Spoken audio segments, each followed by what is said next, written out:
Saya manggilnya Mas Benz aja ya? Boleh, bebas. Oke, Ben boleh. siap. Oke, siap. Nah, Mas, terkait kondisi di pasar modal saat ini, kalau boleh tahu nih, kira-kira dari pandangan Mas Ben sendiri, apa sih sebaiknya yang dilakukan oleh para pelaku pasar sendiri, Mas, terkait dengan kondisi yang saat ini mungkin pasarnya sepi, kemudian juga indeksnya juga turun terus, gitu, Mas? Oke. Jadi kita ngobrol santai aja kali ya teman-teman ya hari ini dari Warta Ekonomi. Thank you Yap. sudah invite me, sudah undang saya untuk ngobrol-ngobrol di acara di Warta Ekonomi. Thank you juga buat Kak Anissa, thank you Sama-sama, juga Mas. buat teman-teman yang sudah hadir pada malam hari ini. Teman-teman dari Bilioner juga, thank you udah hadir. Yang belum kenal saya, mungkin saya kenalin dikit ya. Saya Ben Surya, seorang entrepreneur dan juga influencer yang sekarang aktif juga di pasar saham untuk membagikan edukasi dan juga informasi seputar di pasar saham. Jadi buat teman-teman yang sudah investor maupun belum investor, mungkin malam hari ini boleh sharing di kolom komentar. Nanti kita ada Q&A juga ya di akhir sesi. Betul. Ya Kak ya. Ada, nanti Jadi kita silakan ngobrol santai aja dituliskan nih. di kolom komen ya, Mas. Betul, betul. Oke ya, thank you ya teman-teman. Jadi kita santai aja sih ceritanya hari ini. Saya suka banget topiknya karena ini topik yang sangat meresahkan lah ya Kak ya. Akhir-akhir Betul. ini membuat gimana ya, kayak orang itu seolah kayak kehilangan kepercayaan diri sudah di pasar saham. Begitu waktu November, Desember kan pede banget, kayak ibaratnya apa aja yang dibeli itu sembarang aja pencet buy kayaknya jadi duit gitu, cuan aja pokoknya gitu. Begitu sekarang anjlok pasar sahamnya, IHSG kita sideways lah bahasanya ya, belum crash gimana, cuman sideways padahal. Tapi kita ibaratnya investor pemula tuh dibuat terkejut gitu karena angkatan COVID-19 ini kan yang 2020 nggak pernah merasakan ini sebelumnya gitu loh. Padahal kalau kita lihat di beberapa tahun belakang IHSG itu ya always gini, ada fase naik, ada fase turun gitu. Ada aja fase di mana para traders tuh jadi semuanya pesimis, semua pasar-pasar ini kan kita minim sentimen banget Kak. Kayak berita semuanya beritanya yang negatif, kemudian pada muncul berita-berita kripto. Nanti kita bahas kripto juga karena ini cukup menggelitik juga deh. Asik juga sih ngebahasin soal kripto. Jadi kalau sesuai pertanyaannya tadi, gimana dari transaksi volume yang cukup menurun, itu kayak investor lebih banyak wait and see. Pasar saham kita kan yang menggerakkan itu lebih ke ibaratnya big money-nya lah. Kalau retail seperti kita ini nggak bisa berperan banyak gitu. Sedangkan yang menggerakkan uang itu kan big money seperti fund manager, kemudian juga big money dari foreign gitu. Kita lihat transaksi foreign kan juga cukup menurun di bursa saham kita. Apakah nanti ada pengaruhnya dari kripto? Menurut saya ada aja pengaruhnya. Pertama sih yang buat anjlok itu sih dari saya pribadi, yang saya lihat itu dari obligasi US waktu itu. Jadi dampak bahwa obligasi treasury bondnya atau obligasi treasury dari US yang 10 tahun itu membuat orang ibaratnya gini, ada duit pasti yang dengan return sekian menghasilkan cuan selama 10 tahun gitu. Dibandingkan pasar saham yang volatil dan tidak pasti. Sedangkan saham di Dow Jones atau di Wall Street kan indeksnya sangat tinggi sekali. Ditakutkan akan terjadi bubble gitu aja sih. Jadi sehingga orang lebih cenderung tarik uangnya pindai ke yang lebih aman. Itu aja sih yang membuat kita punya bursa saham jadi sepi gitu, lesu lah ibaratnya. 5L lah kalau saya sering bahas, lemah, letih, lesu, lunglai. Etoy ya, jadi nggak bergairah gitu. Jadi karena banyak emang dana-dana besarnya memang pindah ke US bond itu, jadinya pasar saham sekarang sepi gitu loh Mas ya. Iya. Begitu US bond-nya sudah menurun, malahan pindahnya ke kripto. Iya, betul. Bukannya ke saham lagi gitu, Mas. Iya. Nah, terus kemudian Mas, kalau kondisinya seperti ini gitu kan, kata Mas tadi kan mungkin memang di awal tahun memang pasar saham dari tahun ke tahun pun memang rada sepi gitu ya Mas. Mungkin nanti di tengah tahun baru akan nanjak lagi gitu kan, biasanya seperti itu. Nah, kemudian strategi apa nih Mas yang perlu dilakukan sama para investor menghadapi kondisi yang seperti ini Mas? Oke, untuk strategi ya. Ini buat teman-teman yang nonton. Jadi saya mau kasih tahu bahwa begini, banyak orang mengatakan wah IHSG bakal turun. full cash gitu kan, pasti disuruh bahwa investasinya dikurangin gitu, lebih banyakin cash daripada bentuk saham. Sebenarnya kalau teman-teman cermati ya, atau teman-teman mengikuti pergerakan saham itu, kita sebenarnya cukup fokus di saham-saham yang winning stock aja, ibaratnya seperti itu. Kenapa? IHSG memang menjadi tolak ukur saham. Mau volumenya sepi, mau lagi bullish, super bullish, atau super bearish, itu yang membedakan sebenarnya cuman di winning stock. Ibaratnya saham-saham yang juara lah. Sebenarnya kalau diperhatikan, mau IHSG-nya naik ataupun turun, sepi ataupun rame, selalu akan ada saham-saham yang bisa menghasilkan capital gain di atas 50% atau 100% bahkan. Ya, saya kasih bagikan contoh menemukan winning stock atau strategi tadi. Jadi strategi yang pertama adalah kita harus selalu menemukan yang namanya, kalau di kita namanya saham sakti lah, ibaratnya. Winning stock ini, ya. Billionaire stock lah ibaratnya, itu adalah saham-saham yang bisa membuat kita menghasilkan cuan beggar. Saya review sedikit ya teman-teman, di bulan November ya Kak, kita tahu bahwa ada isu vaksin. Yang menjadi saham winning stocknya adalah saham-saham farmasi. Benar ya, setuju ya? Betul. Walaupun itu semua saham ikut naik, karena apa? Karena IHSG-nya bullish. Jadi ketutup lah, padahal winning stocknya ada di farmasi. Di bulan Desember winning stock kita ada di mana? Di konstruksi dan properti. Ada waktu itu ada apa namanya?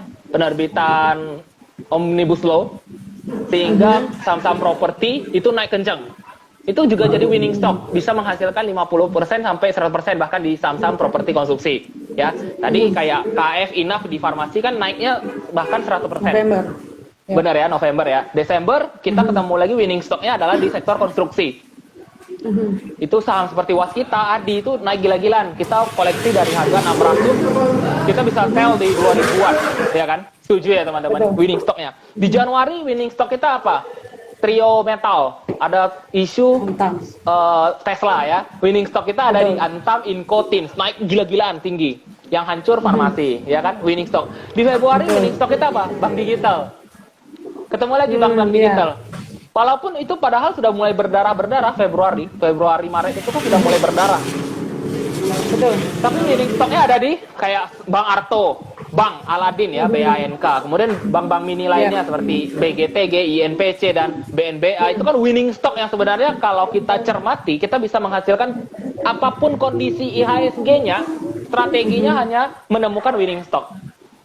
Di bulan Maret, April, winning stock kita lebih ke cenderung ke sektor otomotif.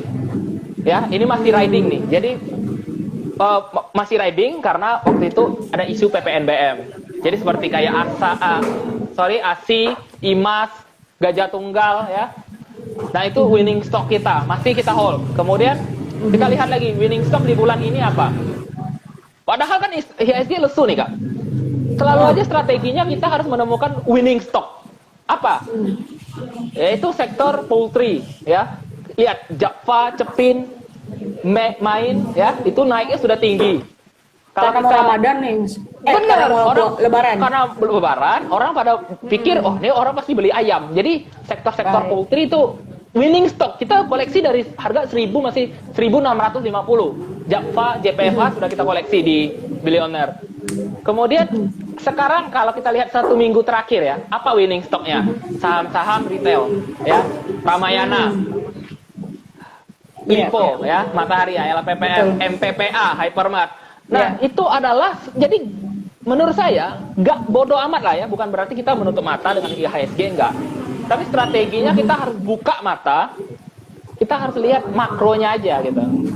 Apa sentimennya gitu. Dan apa winning stocknya gitu. Reason kita misalnya kita lagi musim-musimnya saham-saham retail. Saham-saham seperti kayak tadi saya bilang ada Ralph ya, Ramayana. Kemudian Ralph juga kita rekomendasikan ketika di harga 700. Kita sudah take profit juga di 900. Jadi selalu akan ada winning stock gitu. Dan ini masih riding the bull aja. Saham-saham seperti Ralph. Ya orang ibaratnya gini. Pikir begonya nanti lebaran orang harus beli baju. Ayam tadi sudah beli gitu, sudah manggung ayamnya. Sektor-sektor ayam udah manggung. Yang belum apa? Beli baju ya kan. Nanti seperti MAPI ya, saham-saham MAPI, kemudian RALS, LPPF. Hari ini kan kita manggung 2 hari saham-saham. Jadi winning stock inilah yang kita fokus di ini aja gitu. Jangan kita fokus lagi musim rambutan ibaratnya.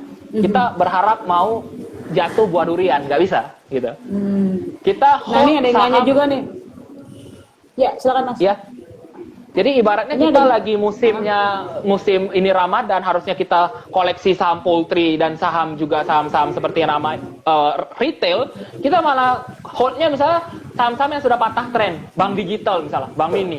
Salah gitu. Ibaratnya kita mau durian jatuh, tapi di saat musim rambutan gitu, nggak cocok. Ya strateginya adalah selalu menemukan saham sakti lah atau winning stock. Ya. Nah, ini ada yang nanya juga nih Mas, kebetulan nih. Nah, dari Siti Triasmawati nih katanya cara mengetahui winning stock itu gimana tuh Mas? Supaya kita tahu nih, Nah. ini nih bentar lagi nih mau naik. Kita gimana tuh Mas? Sip. Thank you Kak Siti ya, ini juga teman-teman dari Billionaire. Thank you pertanyaannya. Jadi kalau kita kan banyak banget ya saham-saham, apalagi saham-saham baru IPO, banyak banget lah. Ada sekitar hampir 800 ya saham di bursa kita. Gak mungkin dong kita cekin satu-satu yang mana gitu. Corong, jadi kalau saya selalu ibaratkan itu seperti funnel ya, corong. Ibaratnya kalau kita mau milih saham tuh kita ibaratnya siapkan satu corong. Ya, teman-teman ya, satu corong. Corong ini yang kita filter dari yang pertama apa? Makronya dulu, makroekonomi. Sentimennya, newsnya gitu. Sentimennya apa gitu? Misalnya contoh ya. Wah, ini dekat lebaran nih. Berarti yang terdampak sudah pasti adalah ayam. Kemudian consumer good ya. Kemudian kayak poultry, consumer good, kemudian juga tadi saya bilang apa, saham-saham retail ya, kayak orang pasti beli baju gitu, itu sentimen yang selalu berulang, setiap tahun pasti akan berulang, begitu. Jadi kemudian tadi saya bilang makronya apa lagi, ada isu PPNBM. Jadi funnel yang pertama atau corong yang pertama itu adalah makronya dulu. Jadi kita pakai fundamental ya. Ini kalau kita cerita fundamental, kita namanya top to down analysis. Jadi dari atas dulu kita filter ke bawah. Dari 700 kita lihat, oh ini lagi musimnya musim rambutan. Otomatis yang berbuah adalah buah-buah rambutan gitu. Jangan kita harapkan kita mau kejatuhan buah durian, nggak mungkin gitu. Itu yang pertama ya. Yang kedua, sudah kita tahu nih, oh isunya adalah saham nanti harga ayam naik gitu kan, kayak tadi. Harga orang pasti beli baju lebaran.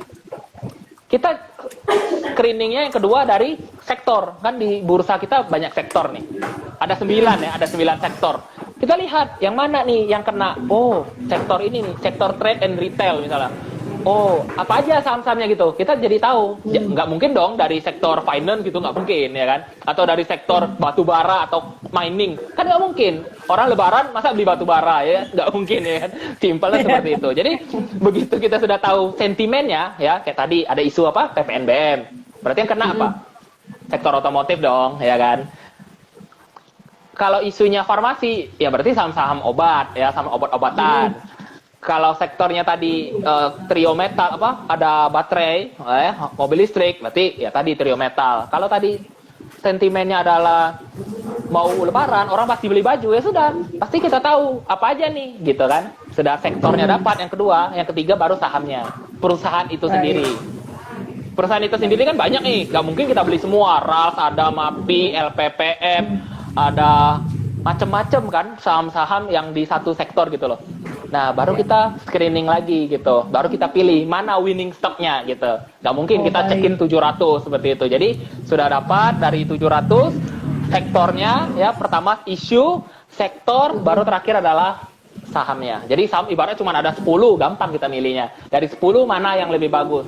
Gitu. Dilihat fundamentalnya juga ya, Mas. Nah, back to fundamental. Kalau sudah tahu seperti itu, back to fundamental dan juga teknikal. Jadi nggak pure fundamental juga, harus lihat teknikalnya juga. Ada yang fundamentalnya bagus, tapi teknikalnya tidak mendukung lah ibaratnya. Gini, saya kasih contoh ya. Ada yang dia beli LPPF minggu lalu. Saya bilang RALS manggung duluan. Kenapa saya tahu RALS bakal manggung duluan? Secara teknikal itu sudah di bottom gitu, sudah menyentuh support. Ya, ini saya cerita sebagai seorang traders ya, teman-teman ya. Jadi ada timingnya gitu. Oke lah, kita pilih LPPF, MAPI dan RALS misal contoh. Nggak bisa kita samakan di beli tiga-tiganya, nggak bisa. Jadi ada yang beli LPPF minggu lalu dia cut loss karena turun LPPF-nya. Hari ini dia menyesal, LPPF 2 hari ini naik tinggi, menyentuh arah 2 kali. Jadi makanya saya bilang fundamental bagus, belum tentu teknikalnya bagus. Jadi pilih dulu fundamental yang bagus, teknikal yang mendukung, hajar gitu, beli. Itu winning stock pasti. Jadi harus dua-duanya ya Mas, jangan cuma Betul, salah satu aja ya. bener. Kita nggak bisa salah satu aja. Nah, kemudian Mas kan Mas tadi bilang ya, mungkin ngelihat tren juga gitu kan, mungkin trennya Betul. lagi lebaran, kemudian trennya mungkin lagi tadi di awal tahun itu tentang nikel, terus di akhir tahun kemarin ada farmasi gitu Mas. Nah, kemudian kalau untuk kedepannya nih Mas, kira-kira apa nih kira-kira sektor saham atau mungkin lebih spesifiknya sahamnya yang bisa menjadi pilihan investor? Mungkin setelah lebaran, apa nih kira-kira yang udah perlu masuk wishlist-nya nih Oke. investor gitu Mas? Kalau tadi yang masih riding ya, yang masih landing lah ya, masih di dalam garis untuk take off, itu tadi saham otomotif ya masih. Jadi belum mencapai ibaratnya patah tren belum ya. Itu yang pertama. Jadi masih bisa dikoleksi ya. Contohnya saham otomotif kayak Astra International masih sangat terdiskon murah banget. Apakah saat ini adalah waktu yang tepat untuk mengoleksi? Bisa dikatakan yes, bisa dikatakan cicil beli gitu. Jadi nggak langsung buy. Karena apa? Tidak didukung oleh IHSG kita gitu. Jadi takutnya gini, pemula-pemula gini, saya disclaimer dulu ya, saya dan Kak Anissa ini kita disclaimer dulu, kita bukan rekomendasi, kita nanti pada beli lagi ya kan, nyangkut kita yang salah loh. Jadi kita disclaimer dulu, kita disclaimer dulu teman-teman. Jadi ini bukan rekomendasi, hanya edukasi ya. Jadi ada pilihannya, ada Astra International, ada Indomobil ya, IMAS ya, kemudian ada Gajah Tunggal sebagai produsen bannya, dan juga ada Clippan Finance ya, terakhir ini masuk karena Warren Buffett Indonesia atau Lo Keng Hong juga beli ya. Jadi kita harus lihat banyak sisi gitu. Fundamental mendukung, teknikal juga harus mendukung. Kemudian ada nggak saham ini liquid nggak untuk digerakkan gitu. Kalau yang saya nggak sebutin apakah boleh dibeli, silakan aja beli. Balik ke ini. Jadi gini, misalnya contoh ada yang nanya nih, BRIS gimana? Atau saham ABCD gimana? Bukan nggak boleh beli ya teman-teman. Cuman mungkin jangka waktunya lebih lama gitu. Tergantung ibaratnya tiap investoran punya jangka waktu beda-beda nih. Time frame-nya untuk invest kan beda-beda. Kalau saya sih lebih suka cari winning stock aja. Karena apa? Gain-nya lebih pasti dan lebih cepat lah ibaratnya. Ibaratnya kalau kita nunggu 100% harus 2-3 tahun, ini dengan memilih winning stock kita bisa mendapatkan cuan-cuan yang lebih besar itu dalam waktu yang 1-2 lebih bulan gitu Mas. Betul, lebih dekat gitu. Jadi selain otomotif ada sektor menurut saya itu sektor batubara dan CPO. CPO sih saya lebih suka ke CPO karena apa ya? Sawit kita ini masih all time high ya, harganya sawit dunia masih all time high, dan saham-saham sektor CPO masih sangat terdiskon. Contohnya seperti Salim Infomas, SIMP, kemudian ada seperti L-SHIP juga, kemudian ada DSNG dan SSMS ya. Kalau AALI kan mungkin agak sudah kemahalan. Jadi yang kita lihat yang bakal prospeknya sangat bagus masih untuk beberapa bulan ke depan, winning stocknya adalah dari sektor CPO. Kalau dari saya ya. Jadi saya nggak ada langsung satu saham. Ini saya sudah screening dari atas ya, CPO, sektornya adalah pertanian, yang ketiga Anda tinggal pilih teman-teman. Jadi dianalisa kembali ya, tadi kayak ada SCMP, kemudian ada LSIP, ada SSMS, ada DSNG. Jadi kembali ke analisa masing-masing teman-teman gitu. Properti gimana Mas? Apakah masih prospektif nih ke depannya? Oke. Kalau untuk properti dan konstruksi ya, kita lagi cari timingnya. Kenapa? Ini kan juga, jadi selain isu PPNBM mobil, kan isunya PPN itu juga ke properti. Betul. Saya melihat beberapa saham properti itu sudah di bottoming gitu, secara teknikal. Jadi cocok untuk lebih ke cicil beli gitu. Apalagi untuk saham-saham seperti Piwon, Cetra, dan BSDE, itu kan sudah cukup terdiskon juga lah ibaratnya. Cuman gini ya, belum bisa cepat gitu. Jadi kalau teman-teman beli, saya nonton Warta Ekonomi nih katanya suruh beli saham properti, kok nggak naik-naik gitu. Gini teman-teman. Jadi ibaratnya tuh butuh waktu gitu, butuh ibaratnya nggak langsung. Karena apa? Sekarang masih tren ini poultry. Jadi boleh di wishlist aja dulu kayak tadi kata Kak Anissa. Masukin watchlist kayak properti sektornya. ada why-nya gitu. Kenapa properti? Ya karena satu, sahamnya terdiskon, sudah banget. Yang kedua PPN ya dari pemerintah. Seperti itu untuk properti. Oke, makanya juga kita butuh itu yang tadi ya Mas ya, mungkin investnya dari leher ke atas itu ya, supaya kita tahu fundamentalnya, kemudian tadi teknikalnya seperti apa. Jadi jangan main beli aja gitu ya, Jangan harus beli. dianalisa. Jangan nonton tok-tok mulu ya, cari yang pom-pom. Betul betul. Kalau nggak mau nantinya duitnya akhirnya melayang atau kena tipu gitu kan. Kalau sekarang banyak kan tuh Mas, sekarang pakai duit panas akhirnya makin pusing segala macam. Baiknya teman-teman tetap melakukan analisa sendiri dari teknikal maupun fundamentalnya. Oke, kemudian Mas, lanjut lagi ya Mas nih. Tadi kan kita udah ngomongin juga mungkin sekarang trennya udah habis gitu. Nah, cuman kan beberapa saham juga kayaknya masih mengalami pergerakan yang cukup signifikan gitu ya Mas. Kayak Arto juga kan kemarin mungkin dia sempat menyentuh 11.000. Nah, kira-kira kedepannya gimana nih Mas?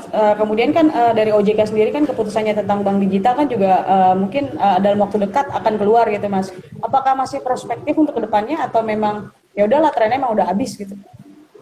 Kalau untuk Bank Mini sendiri atau Bank Digital, yang pertama secara valuasi memang sudah over value ya, sangat mahal lah. Ibaratnya begini, tidak worth it apabila kita beli saham Arto di harga 10.000, kita mengharapkan multi bagger, berarti kan harus ke 20.000 dong naiknya. Betul. Kenapa nggak kita koleksi saham yang masih harganya 1.000 yang berpotensi ke 10.000 gitu contohnya. Bukan nggak boleh beli. Maybe kalau dari saya akan trading. Tapi I'm not invest gitu. Saya nggak akan invest di saham seperti itu, tapi saya just trading. Karena apa? Karena trading itu trennya cuma cukup 1 sampai maybe lebih lama 1 minggu lah. Jadi riding the trend aja. Kalau misalnya manggung lagi, jangan dibeli dulu sekarang untuk aku, mungkin nggak usah dulu lah. Nanti ketika itu kita tradingin aja, silakan aja ya. Saya nggak terlalu gimana dengan, ada kan orang fanatik, saya nggak akan sentuh karena sudah over value. Saya sih boleh aja. Selagi sesuai money manajemennya gitu. Jadi harus disesuaikan juga money manajemennya. Jangan ibaratnya, wah ini Bang Jago keren nih, muncul aplikasi all in, enggak juga ya. Jadi trading dengan money management yang tepat juga sih teman-teman. Yang masih prospektif apa Mas kira-kira sahamnya? Bang Selain Mini Arto ya? Bang Mini. Kalau dari saya ya, saham-saham yang mungkin ada sentimen seperti BBHI ya, karena secara corporate juga dia punya fundamental gede ya, Bank Mega, di backup oleh backup oleh perusahaan yang besar gitu. Jadi nggak sekedar kayak saham-saham mini seperti INPC, BGTG yang kepemilikan publiknya di atas 50% cukup risk lah menurut saya gitu. Karena nanti gini ya teman-teman, saya boleh katakan bahwa akan ada tren bank-bank mini ini manggung. Karena apa? Pasti kan mereka setor modal. Cara setor modalnya adalah melalui right issue seperti BBYB kemarin. Begitu saham ini menerbitkan right issue atau bahkan nanti menerbitkan warrant, seperti kita contoh, boleh kita ambil contoh adalah BRMS dan Friend Kak. Itu kan mereka right issue dan juga menerbitkan warrant. Itu mendongkrak harganya naik gitu. Jadi silakan aja kalau dapat isu makronya, jadi kita buy the rumor, sell the news gitu. Jadi kalau ada rumor mereka mau right issue ataupun mereka akan menerbitkan saham baru, karena mereka kan harus store modal ya. Diwajibkan oleh OJK menyetorkan modal minimal 3 triliun untuk bank buku 2. Jadi kalau begitu dapat, jadi kalau ditanya mana dulu yang prospek, saya nggak tahu karena belum ada yang menarik. Ibaratnya rumornya mereka akan menerbitkan right issue dengan sejumlah modal yang cukup gede gitu. Kalau Arto kan jelas ya. Right issue-nya dari Gojek gitu, private placement. Betul. BBHI juga private placement melalui Bank Mega. Tapi kalau bank lain kita belum tahu bahwa apakah ada saham-saham yang mereka akan menerbitkan right issue jumbo. Itu bisa trennya maybe bisa seperti Friend lah. Di swing 2 mingguan boleh. Baik. Seperti itu untuk Bank Mini. Kalau Bang Aladin, Mas, kira-kira gimana? Karena kan naiknya juga udah tinggi banget ya. Iya, kalau saham Bank World the New World ini saya agak-agak gimana ya? saya suka nyanyiin aja. Di invest saya enggak ya. Tapi kalau di trading kan oke aja. Saya biasa lebih ke fast trade aja sih kalau untuk bank BANK ya teman-teman, atau Bang Aladin itu lebih ke fast trade aja, copet-copet aja sih. Kenapa? Karena terlalu tinggi dan kita nggak pernah tahu kapan dia banting. Padahal dia sudah 3 kali suspend loh. Naik terus. Gila nih, saham kayak ada orang dalam di bursa, gila. Menolak Sorry ya turun kalau dia, ada yang Mas. nonton dari Bang Aladin. Saya nggak ada, ini canda aja. Maksudnya jago, keren gitu. Iya, betul betul. Karena naiknya memang udah ribuan persen gitu ya, Mas ya. Iya benar, dari Dari 100 IPO. perak gila.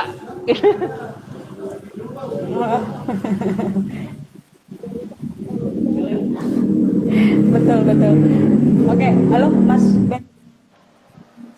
Ya, Ya, oke Mas. Kemudian Mas nih yang menarik nih yang tadi kita bahas di awal nih, apa memang benar nih para investor tuh larinya ke kripto gitu kan? Apa emang sekarang pasar saham udah kurang menarik buat mereka, akhirnya mereka narik uang terus masuk ke kripto gitu Mas? Bener gak sih kayak gitu? Atau menurut oke. Mas Ben sendiri seperti apa? Jadi gini, mulai dari 2020 ya, 2020 pertengahan, 2020 pertengahan kan mindset yang dibangun oleh investor-investor kolonial ya, kalau kita bahas adalah investor-investor angkatan corona gini. Mindsetnya dibangun tuh karena apa? Apa aja yang dibeli naik gitu. Mereka nggak siap rugi, mereka nggak siap cut loss gitu. Pokoknya yang saya beli cuman ada jalur cuan atau hold gitu, nggak ada cut lossnya gitu. Jadi nggak punya trading plan lah ibaratnya. Jadi yang mereka tahu cuman, saya beli Antam cuan, saya beli saham KF Inap cuan, mana pakai itu fundamental gitu kan? Nggak guna lah katanya fundamental, buang nggak gitu. Jadi mental yang dibangun, mindsetnya adalah apapun yang dibeli cuan. Begitu market jatuh atau sideways seperti ini, kan mereka nyangkut nih, nyangkut. Mau nambah, mau average down, dana habis gitu. Ada ada instrumen lain gitu, ibaratnya rumput tetangga yang lagi hijau gitu. Apa aja yang dibeli naik gitu. Wah, ini cocok kalau lagi gitu. Mindsetnya nyambung. Saya waktu itu beli apa aja naik. Ini ada market yang apa aja dibeli naik. Saya beli koin anjing naik gitu. Saya beli koin yang nggak jelas apa fundamental. Ada nggak perlu lah fundamental gitu kan. Naik gitu. Jadi mereka suka ibaratnya duit cepet gitu. Nggak siap cut loss begitu. Kita lihat ya. Ini pas nih. Pas waktunya hari ini Bitcoin kan turun. Kita bahas sedikit ya. Saya ada di grup juga, grup kripto. Saya sering jelasin ke teman-teman. Saya selalu bilang apa? Ada yang sampai ngomong gini, saya agak sedih nih hari ini. Kenapa? Saya pernah lihat orang kan, Kak Anissa mungkin kalau cermati di November Desember story Instagram orang tuh isinya apa? Portofolio saham semua di share ya kan? Betul nggak? Betul nggak?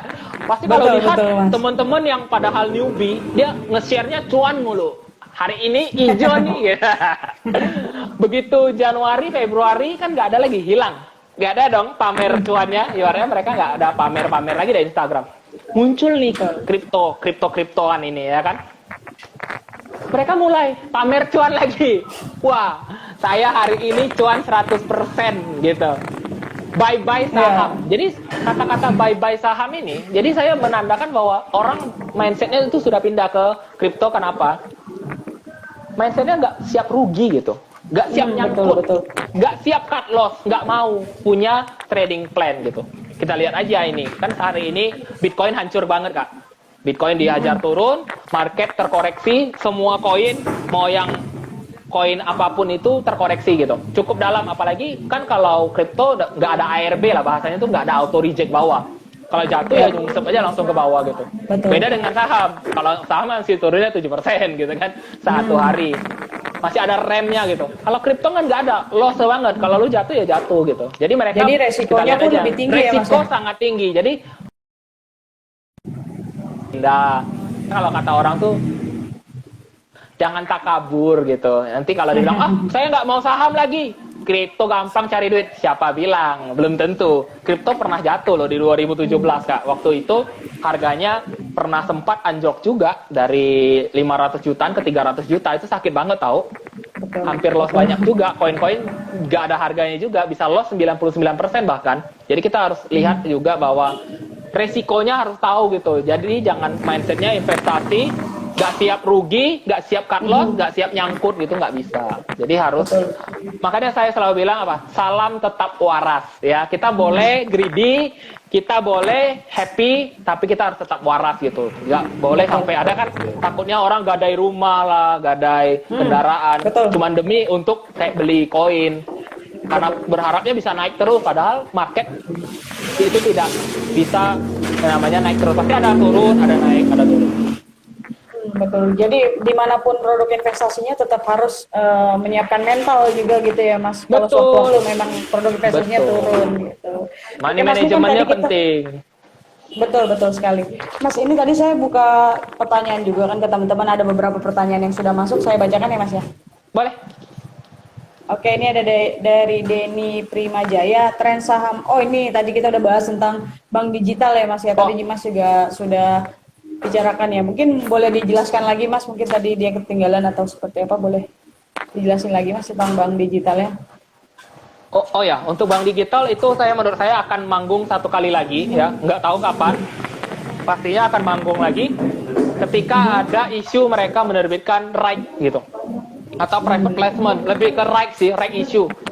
Jadi saham-saham yang akan corporate action ya, atau akan melakukan corporate action seperti right issue dan juga penerbitan saham baru ibaratnya gitu, akan Baik. kembali nendang. Tapi nendangnya nggak seperti kemarin gitu langsung 100% gitu, nggak. Maybe bisa dapat 10-20% itu sudah cukup bagus sih dari bank-bank digital. Banyak ya bank digital ya, kayak saya contohin aja kayak ada INPC, BGTG. Ini yang gorengannya lah ya bahasanya ya. Ada BBYB udah, kemudian saham-saham mininya BKSW ya, BABP, banyak sih sahamnya, DNAR, AGRS, itu saham-sahamnya bakal manggung lagi ketika ada sentimen right issue ataupun sentimen mereka menyetorkan modal yang diwajibkan oleh OJK gitu. Seperti itu kalau untuk bank ini. Iya, betul. Oke, jadi masih bisa sekali lagi lah naik, tapi tidak setajam Nggak sebanyak yang kemarin gitu ya, ya Mas. nggak kemarin. Betul. Oke, Mas, ada lagi nih pertanyaan dari Siti Ria Asmawati. Untuk para pemula yang belum tahu apa itu teknikal maupun fundamental, cara lain untuk mengetahui tren yang akan flying gimana? Tadi yang pertama makro ya, dari news saja dulu tidak tahu. Sentimen. Dari sentimen dan news tidak tahu. Sentimen itu seperti ke depan akan ada tren apa ya gitu. Yang selalu setiap tahun berulang gitu.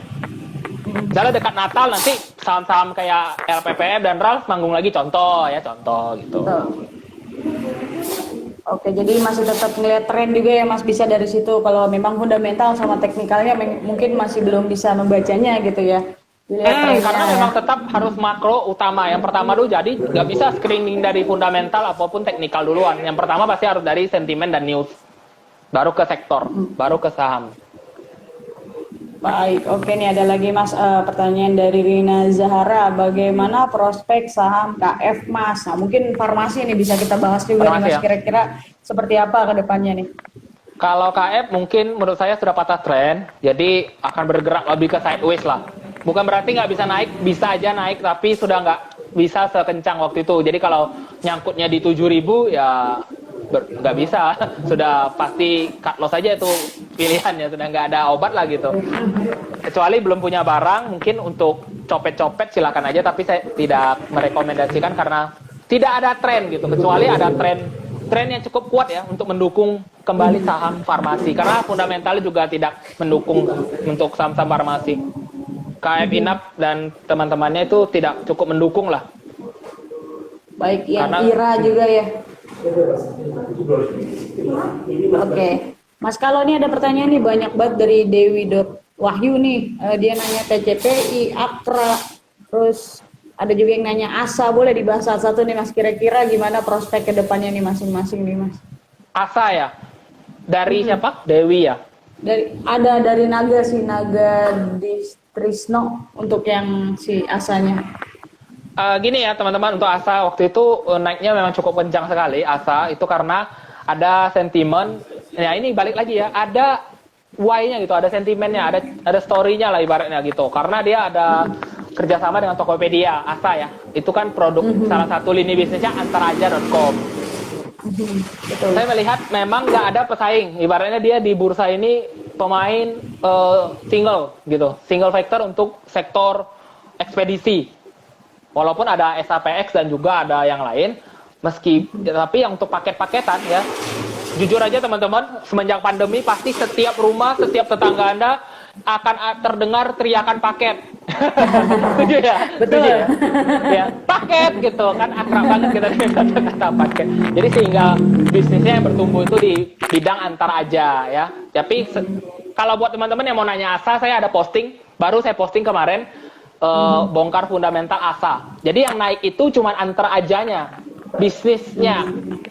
Secara perusahaannya itu tidak naik signifikan. Jadi menurut saya sekarang sudah sangat overvalue, sangat sudah tinggi. Prospek kedepannya saya sarankan untuk tidak, hati-hatilah, karena sahamnya sudah naik tinggi pasti akan jatuh. Jadi pasti akan ada fase koreksi. Menurut saya sudah big money sudah fase distribusi sekarang. Jadi untuk mengeluarkan sudah jualan. Jadi kalau teman-teman tahu kan ada fase akumulasi dan ada fase distribusi. Jadi kalau sekarang sudah fase distribusi, bandar-bandarnya seperti itu yang saya lihat. Bandar udah pada keluar. Cicil keluar, bandar distribusi. Jadi harusnya ikut keluar ya Mas, kalaupun mau ikut masuk, cuman itu trading harian aja mungkin ya. Menurut saya trading harian oke, tapi kalau ini sekarang sudah fasenya distribusi. Belum tentu tidak bisa naik lagi, bisa naik lagi, tapi sudah sangat terbatas. Nggak sekencang waktu itu. Baik, untuk kalau ini ada lagi yang tanya nih Mas, kalau film gimana kira-kira prospeknya? Waduh. Saya agak sensitif dengan film. Jadi gini ya teman-teman yang film ya, jangan percaya kalau ada seseorang yang ngomong saham A atau saham B itu bisa ke angka 2.000 lah, 5.000 lah, 10.000 lah.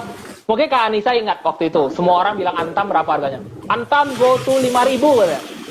Antam go to 4.000, 5.000, 10.000. Nyampe nggak pertanyaannya itu? Jadi jangan kemakan bahwa ngomongan orang ini akan ke harga berapa gitu. Tapi kita harus cek dari apa? Valuasi, itu yang pertama. Valuasinya. Menurut saya film ini sudah sangat mahal secara valuasi ya. Valuasi yang saya lihat dari nilai bukunya ya, yang saya lihat dari PE ratio dan juga nilai buku atau price to book value-nya. Itu secara kacamata fundamental. Bukan berarti tidak bisa naik, bisa aja karena mohon maaf nih, saham ini sekarang sedang digoreng gitu. Gitu aja sih pesan saya, saham ini sedang bisa digoreng. Apapun yang digoreng bisa naik sebatas bandarnya mau goreng ke berapa. Mungkin kalau Kak Anissa tahu daripada film itu yang sudah digoreng duluan saham Zebra, ZBRA. Itu dari 100 rupiah loh digoreng ke 1.300 loh. Jadi nggak menutup kemungkinan saham film juga bisa digoreng ke harga 1.000-an. Tergantung bandarnya. Tapi kalau saran saya trading harian cukup aja. Jadi money management nggak boleh banyak di saham-saham yang seperti ini. Saham-saham yang dipom-pom, yang nggak jelas masa depannya dan valuasinya sudah kemahalan. Bukan berarti tidak baik ya. Saham itu semua baik aja, asal menghasilkan cuan. Jadi saham yang tidak baik itu adalah saham yang menghasilkan kerugian dan kenyangkutan. Seperti itu. Jadi kalau saya nggak ada anti saham apapun. Yang saya adalah anti adalah saham yang jelek itu adalah saham yang bikin kita sangkut, saham yang baik adalah saham yang bikin kita cuan. Seperti itu ya teman-teman. Itu udah pasti Mas, semua orang tuh ya begitu. Oke Mas, kemudian nih ada dari Dewi.Wahyu nih, dia dari tadi bertanya, mungkin saya nggak lihat ya, dia nanya tentang baca, BRIS dan agro. Kira-kira seperti apa Mas? Oke. Thank you ya. Sorry ya Kak Dewi kalau kelewatan nih kitanya. Baca ya, saham baca atau Bank Kapital waktu itu kan naiknya karena ada isu merger dengan OVO. Terakhir OVO-nya bilang mau merger dengan Bang Aladin. Ini kalau Kak Anissa cermati, ini seperti saham BFIN atau BFI Finance. Tahu ya, BFIN ya teman-teman. Itu diumurkan mau merger dengan Ukmin Bank waktu itu. Sahamnya naik. Kemudian dibantah lah, nggak ada akuisisi gitu dari Ukmin atau Bukopin untuk mau beli BFI Finance. Saham BFIN jatuh lagi. Kemarin ada muncul lagi berita Arto atau Bang Jago mau akuisisi BFIN. Naik lagi dong. Betul. Dibantah lagi, tidak ada mau akuisisi. Jadi menurut saya ya, yang seperti ini, trade by the rumor aja sih, sell the news. Jadi newsnya keluar. Kita nggak ambil lagi untuk baca ya. Jadi baca itu nanti bisa aja kalau dia digoreng lagi gitu. Bandarnya mau naikin ke 1.000 misalnya. Ketika apa? Tadi right issue atau diakuisisi. Jadi pilihan bank digital cuma 2. Kalau nggak diakuisisi adalah setor modal. Setor modal sudah pasti nggak mungkin pakai kantong sendiri. Dia pasti terbitkan right issue atau private placement seperti itu ya, teman-teman. Kalau apalagi tadi agro dan BRIS ya. Ya, agro dan BRIS Mas, gimana Mas? Kalau saya pribadi untuk investasi, saya lebih memilih saham BRIS ya. Jadi bukan rekomendasi lagi, saya disclaimer on juga. BRIS itu salah satu rekomendasi di tempat kita juga di Billionaire.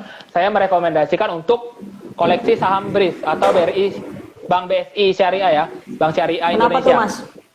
Karena menurut saya ini punya, memang secara valuasi cukup mahal, tapi secara jangka panjang, kalau kita mau beli Bank BRI-nya kan mungkin harganya sudah cukup mahal. Maksudnya di harga 4 ribuan. Bayangi aja nih teman-teman, Bank Aladin yang nggak jelas seperti itu valuasinya, itu harganya ke 3.000. Iya kan? Meski terkoreksi ya. Ini logika bego aja. Ini saya cerita logika bego. Jadi saya bandingi Bank Aladin atau BANK, kemudian BTPS ya atau Bank BTPN Syariah. Itu secara valuasi lebih mahal. Harganya di 4 ribuan loh. Sekarang sudah di 3 ribuan ya, di 3.500-an. BRI Syariah sekarang berapa harganya gitu? Bandingin aja dari seperti itu. Karena kalau secara book value dan PE ratio itu sudah pasti kemahalan. Tapi bandingkan secara sektornya ya, Bank Syariah. Itu yang pertama. Prospeknya sangat bagus karena valuasinya masih lebih murah dibandingkan dua temannya tadi. Bank yang satu Aladin nggak jelas, kemudian kemahalan juga harganya. BTPS juga sudah kemahalan harganya, tapi tetap naik. Sedangkan BRI Syariah masih di 2.300-an harganya. Masih murah. Itu yang pertama. Dua. Nah, secara aset ini kan sudah merger ya, BRI Syariah sudah merger. Jadi secara aset dia sudah masuk ke top 10, top 10-nya big market cap gitu. Secara market cap atau market capital di bursa itu Bank Syariah atau BRIS ini sudah masuk ke 10 besar. Jadi kita tinggal nunggu apa? Sentimen dia masuk LQ45. Percaya deh sama saya, BRIS akan masuk LQ45 dan pasti. Gitu. Kalau sudah masuk ke LQ45 atau indeks liquid 45 saham yang liquid di Indonesia akan diburu investor. Logika gampang dan itu seperti itu aja.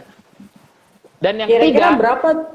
Ya, silakan Mas. Dan yang ketiga yang terakhir, ini kan ada sentimen dana zakat mau dikelola ya, Basnas akan dikelola oleh BRIS. Itu nilainya gede banget, sekian triliun, 3 triliun rencananya. Duit zakat itu akan dikelola oleh Bank BRIS gitu. Bayangi aja kalau duit itu berputarnya di satu saham yang gede, itu kan membuat suatu positif ya untuk BRIS sendiri. Apalagi nanti dia kelola pasti dana haji. Sekarang teman-teman yang kerja di Kementerian Agama tuh gajinya dibayar lewat saham BRIS gitu, Pak, lewat dari BSI, dari Bank BSI gitu. Jadi prospeknya menurut saya BRIS itu masih cukup cemerlang. Tapi jangan harap beli sekarang besok naik 100% enggak, tapi itu jangka panjang. Mungkin lebih ke 5-10 tahun ke depan untuk investasi. Oh, baik. Karena kan teman-teman nggak teman-temannya syariah nggak bisa beli BRI Kak. Ya, nggak bisa buat investor syariah nggak bisa beli saham Bank BRI. Kalau di saya bank winning stocknya adalah BRI untuk investasi 10 tahun. Tapi buat teman-teman yang di sini ya investor syariah, winning stocknya adalah BRIS. Karena BRIS masuk ke sektor syariah buat untuk 5-10 tahun ya winning stock seperti itu. Baik. Kalau agro Mas tadi, sebentar. Kalau BRIS sendiri Mas kira-kira selain apa ya faktor yang bakal menaikkan saham BRIS di tahun ini kira-kira ada nggak sih Mas? Sentimennya ya. Yang pertama pasti dari laporan keuangan ya. Nanti begitu laporan keuangan dipublish itu kan kinerjanya cukup bagus. Kenapa cukup bagus? Karena sudah di merger gitu. Baik. Karena Sudah 3 konsolidasi bank ya Mas? ya, benar. Jadi dari Bank BNI Syariah, Mandiri Syariah dan BRI Syariah itu kan sudah digabung. Otomatis labanya meledak gitu. Secara earning per share-nya bagus gitu. Pasti tinggi. Itu yang pertama. Yang kedua, dia kan saham kepemilikan publiknya masih di bawah 7,5%. Ketentuan bursa harus di atas 7,5%. Jadi mereka akan private placement atau menerbitkan right issue. Ya, balik lagi ya, corporate action right issue itu akan menaikkan suatu harga saham. Jadi BRIS ini tinggal nunggu aja berita dia menerbitkan right issue ataupun private placement itu saham pasti akan naik gitu. Baik. Mas, kalau saya boleh nyambung tadi Mas ngomongin right issue itu akan menaikkan harga saham. Itu kenapa sih Mas? Bukannya katanya Begini. kalau right issue, sebenarnya kan kalau di logika kan right issue itu kan berarti mereka mencari dana gitu kan? ya Mas. Betul. Dan kepemilikan tapi kenapa malah harga sahamnya malah naik begitu mereka mau right issue gitu Mas? Ngomong secara gamblangnya atau kita ngomong secara bego-begonya itu bandar ngerek harga. Gitu, itu yang pertama. Itu cara jawab gampangnya adalah bandar mengerek harga lewat right issue. Tapi secara saya katakan bahas secara di kacamata trader ataupun investor, begitu right issue, saya contohkan Arto aja. Ya, Arto kan harganya di 10.000 waktu itu. Dia terbitkan right issue itu di harga berapa? 3.000. Otomatis kita yang punya saham Arto atau Bank Jago tadi bisa menebus atau bisa membeli saham baru dengan harga murah dong. Baik. 10.000 ke 3.500 average-nya, jadi average down. Jadi harganya dapat di rata-rata di 5.000. Mereka bisa jual lagi di pasar reguler dengan harga premium di 11.000 misalnya. Jadi saham ini otomatis demand-nya banyak gitu. Gampangnya, demand banyak akan mengerek harga. Itu satu. Tapi kalau right issue-nya di bawah harga pasar, contoh Friend ya. Friend itu kan right issue-nya di 120. Sedangkan harga sahamnya waktu itu di 57 atau 56 di bulan Februari. Begitu mereka tinggi buka ya, Mas? Ya, lebih tinggi. Harganya itu di bawah harga right issue gitu. Pasti orang berlomba-lomba beli karena bandar pasti mau nggak mau dia akan ngerek harga dari bawah minimal naik ke atas. Sempat nyentuh 100 kan, meskipun kerja bandar kurang maksimal, nggak bisa ngerek ke 120. Tapi setidaknya harga naik gitu. Begitu Kumdet harganya jatuh, Friend jatuh lagi kan, karena sudah selesai ibaratnya buy rumor, sell the news. Newsnya keluar, jatuh harganya gitu. Jadi selagi dia mau baru rumor-rumor nih, saham ABCD akan menerbitkan right issue sejumlah. Kita lihat aja right issue-nya lebih mahal apa lebih murah gitu dari harga di pasar. Kalau lebih murah, otomatis diburu orang kayak Arto. Pasti orang beli. Tapi kalau di bawah sahamnya gitu, pasti right-nya dijual. Orang seneng loh, Kak.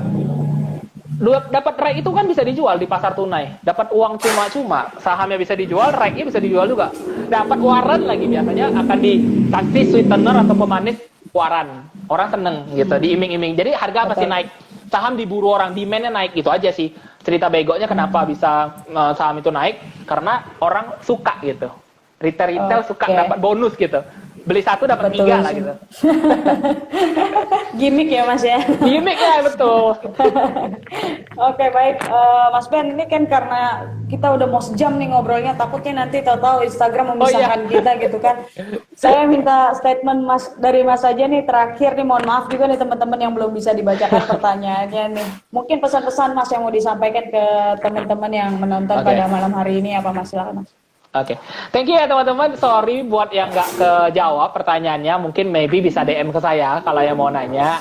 Jangan lupa juga follow saya. Buat yang teman-teman belum follow, silakan follow di @benswiria. Saya ketik @benswiria. Kemudian jangan lupa selalu follow Warta Ekonomi. Kenapa? Karena di Warta Ekonomi itu kita selalu mendapatkan news tadi. Salah satu kuncinya adalah apa? Sentimen dan news ya. Jadi kita akan mendapatkan kayak Anda baca di websitenya Warta Ekonomi ataupun di Instagram itu Warta Ekonomi sering membahas isu-isu makro. Ya, jadi tadi saya sudah ulas pesan saya, pilihlah saham dari yang pertama isu makronya ya kan, dari sentimen dan news. Ya, yang pertama rumornya apa, newsnya apa, Anda bisa dapat di mana? Di portal berita, salah satunya Warta Ekonomi. Jangan lupa di follow dan juga bacanya jangan di tempat lain, di Warta Ekonomi aja ya gitu teman-teman. Yang kedua, tadi kan kita sudah tahu, sudah dapat makronya, sentimennya apa, cari sektornya. Sektor yang terdampak apa gitu. Begitu sudah dapat sektor, baru kita pilih sahamnya. Pilih saham pakai apa tadi? Fundamental dan technical gitu. Itu pesan dari saya. Dan buat teman-teman yang penggila kripto dan suka bilang bye-bye saham, saya cuma pesan gini aja sih. Kita harus greedy ketika orang lain takut, dan kita harus takut ketika orang lain lagi greedy gitu. Kita harus takut ketika orang-orang semua sudah overconfidence gitu. Saya sangat sering pesan, jangan overconfident. Kan banyak orang overconfident. Ah, gampang nih cari duit, gampang di kripto. Saham apa? Cut loss mulu gitu ya kan. Saran saya tetap waras. Itu aja sih. Jangan overconfident. Salam tetap waras. Kita harus tetap diversifikasi gitu. Jadi jangan semua all in di kripto, jangan juga semua all in di saham. Apabila ada instrumen investasi yang menarik lainnya, kita harus diversifikasi atau kita bagi. Aset allocation-nya harus jelas gitu. Jangan semua Anda all in di saham, itu juga nggak boleh. Jangan juga all in di Bitcoin atau di kripto ataupun Anda investasi bodong lainnya gitu.